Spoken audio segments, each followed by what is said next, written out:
घेणार आहोत।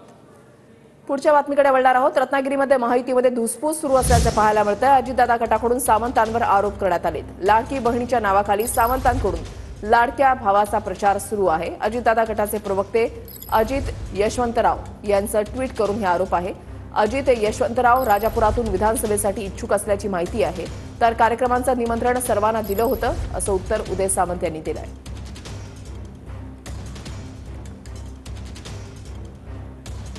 अजित यशवंतराव यांनी केलेलं ट्विट आपण या ठिकाणी पाहताय। लाडकी बहिणी योजनेच्या नावाखाली उदय सावंतांकडून लाडक्या भावाचा छुपा प्रचार केला जातोय। माहिती सरकारच्या लाडकी बहीण योजनेचे रत्नागिरीच्या पालकमंत्र्यांकडून कौटुंबिकीकरण चालू आहे। राजापूर आणि लांजामध्ये पार पडलेल्या कार्यक्रमात याची प्रचिती आली। घटक पक्षांना डावलत लाडकी बहिणी योजनेखाली आपला लाडका भाऊ जबरदस्तीनं जनतेवर लादण्याचा हा प्रकार। सगळ्या लोकप्रतिनिधींना याचं पत्र दिलेलं आहे।